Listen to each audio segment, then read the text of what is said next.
Olá, bom dia meus caros irmãos e irmãs, queridos devotos e devotas de Santo Antônio, paz e bem. Estamos iniciando mais uma semana. Sempre queremos entregar essa semana, os nossos dias, para que Deus o proteja, cuide da gente, da nossa família, cuide dos nossos trabalhos, que seja de fato uma semana abençoada, uma semana de muita paz. Estamos iniciando as reflexões da 30ª semana do Tempo Comum. Sempre o desejo nosso, ao refletirmos os evangelhos, é que esse evangelho possa criar acolhida, você possa se apaixonar pela palavra de Deus e que essa palavra de Deus seja luz para o seu caminho, para a sua vida, nos seus trabalhos. Seja fortaleza, o guia. Nesta segunda-feira, 28 de outubro, celebramos na igreja os apóstolos São Simão e São Judas Tadeu. Por isso, um evangelho próprio. É o evangelho de Lucas, capítulo 6, versículos de 12 até 19. Jesus foi à montanha para rezar e passou a noite toda em oração a Deus. Ao amanhecer, chamou os seus discípulos e escolheu 12 dentre eles, aos quais deu o nome de apóstolos. Simão, a quem impôs o nome de Pedro, e o seu irmão André. Tiago e João, Filipe e Bartolomeu, Mateus e Tomé, Tiago, filho de Alfeu, e Simão, chamado Zelota. Judas, o filho de Tiago, e Judas Iscariotes, aquele que se tornou traidor. E Jesus desceu da montanha com eles e parou num lugar plano. Ali estavam muitos dos seus discípulos e grande multidão de gente de toda a Judéia e de Jerusalém, do litoral de Tiro e de Sidônia. Vieram para ouvir Jesus e serem curados de suas doenças. E aqueles que estavam atormentados por espíritos maus também foram curados. A multidão toda procurava tocar em Jesus, porque uma força saía dele e curava a todos. Aqui, caros irmãos e irmãs, por celebrarmos, obviamente, os apóstolos Simão e São Judas Tadeu, nós temos o que define um apóstolo, um discípulo. É aquele que segue, é aquele que é escolhido, mas é aquele que também ajuda a curar as pessoas de suas enfermidades físicas e corporais. Percebamos, fazendo uma retrospectiva, que Jesus, ele procura dar uma atenção toda particular e especial ao grupo dos 12. Jesus escolhe eles, institui eles como um grupo e envia eles em missão. O evangelista Lucas, ele anota que Jesus prepara essa escolha dos 12 com uma noite de oração.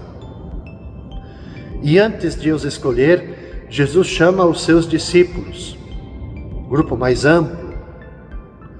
O chamamento, então, a vocação, está sempre na origem de toda instituição e ministério eclesial. E depois de chamá-los, Jesus impõe-lhes o nome de apóstolos. É interessante que a nota de Lucas pretende certamente exprimir a importância desse grupo do Colégio dos 12 na igreja que Jesus está para, assim, não vou dizer que Jesus funda, mas assim, a partir dele, os apóstolos, os que aderem à fé cristã, quer dizer, organizam a igreja primitiva. Portanto, o evangelista Lucas, como escreve também o evangelho pelos anos 60, 70, já está nessa efervescência de algo que precisa ser mais organizado. Por isso, a importância dos 12. Simão, ele é denominado Zelota, talvez por pertencer, antes de ser apóstolo, ao partido dos Zelotas, famoso por sua forte oposição aos ocupantes romanos. E na lista dos apóstolos, Simão, ele é conhecido também como o cananeu. Ele aparece sempre ao lado de Judas Tadeu. Sobre a sua vida posterior, a gente não sabe nada. Quanto a Judas, não o Iscariotes, foi-lhe atribuída a paternidade de uma das cartas chamadas católicas. Ou seja, aquela carta endereçada, as cartas católicas endereçadas não só para uma pessoa ou uma comunidade determinada, mas para um grupo considerável, grande de destinatários. E essa carta, contendo apenas 25 versículos, vocês podem conferir na Bíblia, previne os fiéis contra os falsos mestres e convida todos a perseverarem na fé autêntica. Então, não obstante a escassez de dados seguros sobre sua missão, São Judas conta hoje com uma multidão de devotos que acorrem aos santuários erigidos em sua honra. Na terça-feira, dia 28 de outubro, nós vamos rezar, vamos meditar com o Evangelho de Lucas, capítulo 13, versículos de 18 até 21. Jesus dizia: "A que é semelhante o reino de Deus e como poderei compará-lo? Ele é como a semente de mostarda que um homem pega e atira no seu jardim. A semente cresce, torna-se uma árvore grande, e as aves do céu fazem ninhos nos seus ramos." Jesus disse ainda: "Com que poderei ainda comparar o reino de Deus?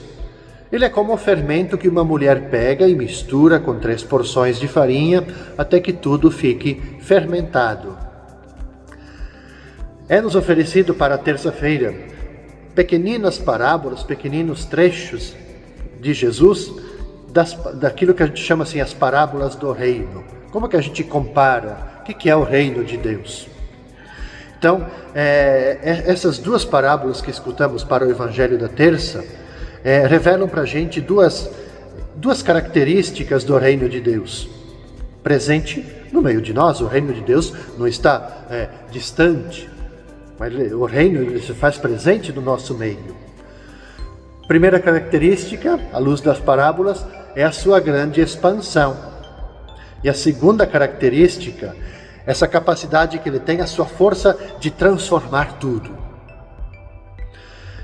Veja que a semente de mostarda e o fermento, às vezes a gente tem assim aquele sentimento, por ser uma sementinha tão pequenina, o fermento, aquele grãozinho tão pequenino, é coisa insignificante.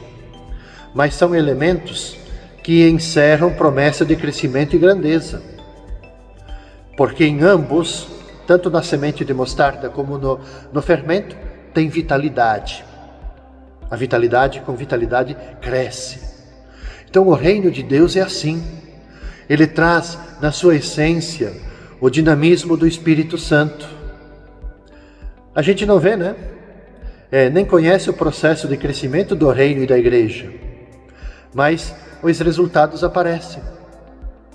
Às vezes, para o reino acontecer, crescer, é suficiente, é importante a nossa pequenina contribuição, nosso pequenino gesto. A gente às vezes tem aquele sentimento de que essa nossa pequenina contribuição, o nosso pequenino gesto, não vai gerar resultado. Pelo contrário, é o nosso pequenino gesto que possui expansão e força de transformação. A gente cuidar de alguém, a gente fazer o bem, a gente rezar pela paz, ter atitudes de paz. Pode ser insignificante diante de tudo que a gente vê no dia a dia, mas contém uma força de expansão, tem uma força transformadora na vida das pessoas, na nossa própria vida. Então os resultados, sim, eles aparecem. Por quê? Porque é no coração das pessoas que se dá o movimento de adesão a Cristo, que se dá o movimento de adesão à construção do reino de Deus. E isso se dá em ritmo lento, exige empenho. Então, vamos pensar nas coisas bem concretas quando a gente fala de reino de Deus. A gente ser solidário, a gente ser fraterno. Para gerar transformação, isso tem que ser uma adesão, uma corrente. É o meu gesto, é o gesto do outro, e assim sucessivamente. Rezar pela paz, a gente fazer ações de paz, também é uma corrente que precisa de adesão. Então, é ritmo lento e exige adesão, minha, sua, de cada pessoa. E da mesma forma, a gente pode dizer adesão a Cristo, adesão à fé à comunidade cristã, também é ritmo lento.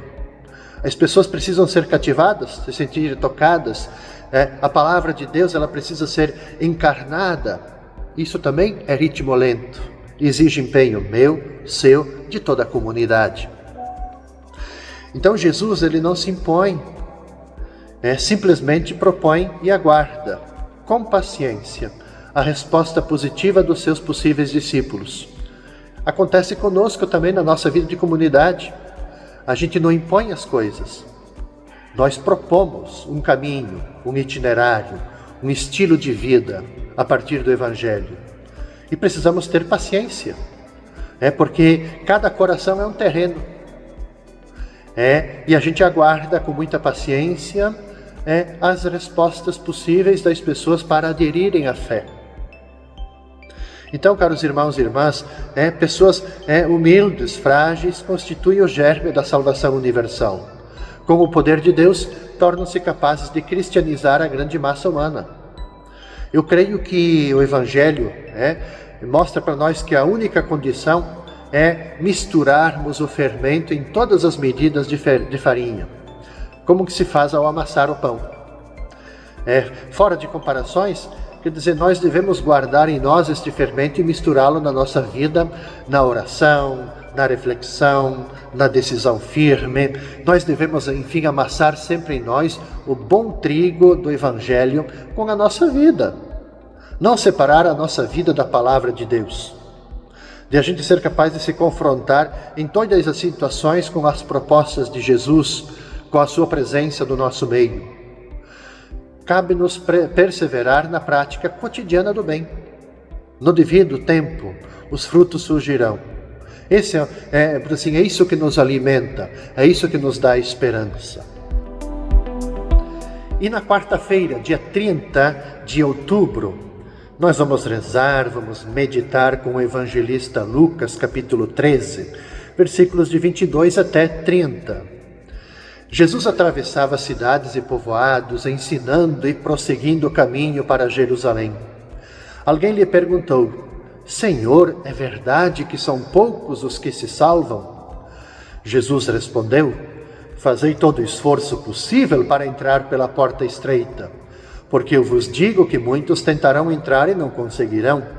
Uma vez que o dono da casa se levantar e fechar a porta, vós do lado de fora começareis a bater, dizendo: Senhor, abre-nos a porta. Ele responderá: Não sei de onde sois. E então começareis a dizer: Nós comemos e bebemos diante de ti, e tu ensinastes em nossas praças. Ele, porém, responderá: Não sei de onde sois, afastai-vos de mim, todos vós que praticais a injustiça. Ali haverá choro e ranger de dentes, quando virdes Abraão, Isaque e Jacó, junto com todos os profetas no reino de Deus, e vós, porém, sendo lançados fora. Virão homens do Oriente e do Ocidente, do Norte e do Sul, e tomarão lugar à mesa do reino de Deus. E assim há últimos que serão primeiros, e os primeiros que serão últimos. Veja, caros irmãos e irmãs, o início do Evangelho de Lucas, ele introduz uma nova etapa de viagem de Jesus para Jerusalém. Diz assim: atravessava cidades e povoados, ensinando e prosseguindo o seu caminho para Jerusalém. Jesus, ele não responde, aliás, é sempre uma dinâmica de Jesus isso. Ele não responde diretamente à pergunta: Senhor, é verdade que são poucos os que se salvam? Que abre o trecho do Evangelho. Mas o que Jesus faz? Jesus exorta a estar prontos e solícitos para acolher o reino que vem. E é urgente um compromisso total de todos, de todo o nosso ser e com as nossas forças. Como faríamos se tivéssemos de entrar por uma porta estreita? A gente precisa fazer esforço. Quer dizer, a gente precisa organizar todo o nosso corpo para entrar para a porta estreita. Então, hoje é o momento para esse compromisso. A salvação é o dom de Deus a que se adere fazendo bem e não simplesmente reclamando laços familiares com Deus. E o povo achava, por possuírem os laços familiares com Deus, com Jesus, que já tinham a salvação garantida. Então, é uma séria advertência de Jesus a seus conterrâneos, para nós também, sobretudo aos dirigentes do povo de Israel.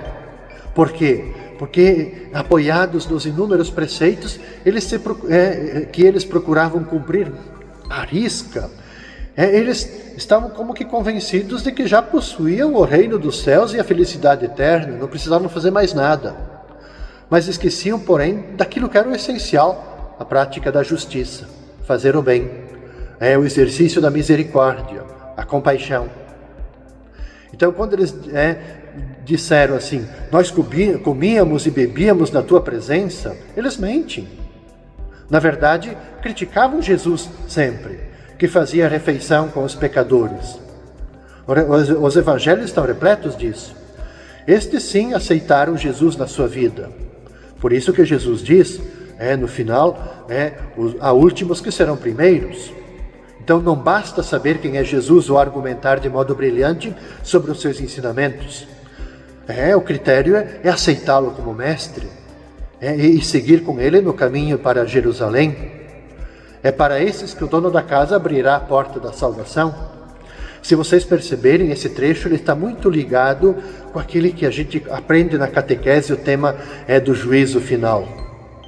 Quer dizer, Jesus novamente coloca nesse seu caminho, para essa pessoa que ele pergunta, mas para todos nós, qual é o critério de salvação? Veja, eu já falei mais de uma vez, o critério de salvação, gente, isso é muito importante, e o que eu vou falar aqui tem que ser muito bem compreendido. O critério de salvação não é a gente anotar numa caderneta quantas missas eu frequentei, quantas novenas eu fiz, quantas devoções. O critério de salvação é a gente fazer justiça. O critério de salvação, que está lá naquele trecho do Evangelho do Juízo Final, eu tive sede e me deste de beber. Eu estava com fome e me deste de comer. Eu estava doente e foste me visitar. Então, é a gente fazer o bem. As celebrações, a Eucaristia, as nossas devoções, as nossas orações, enfim, tem que nos ajudar a gente fazer o bem. Não pode haver desconexão entre a fé que a gente proclama e a gente vive, com a vida que a gente leva junto com as pessoas. Há que se ter uma unidade nisso tudo. O Evangelho da quarta-feira nos provoca para esse caminho. Com essa meditação eu concluo, caros irmãos, o itinerário desta primeira parte da 30ª semana do Tempo Comum. A gente se encontra novamente na quinta-feira, neste mesmo horário. Eu desejo para você toda a paz, todo bem, com as bênçãos, com a proteção, com o cuidado de Santo Antônio. Até quinta-feira, paz e bem para vocês.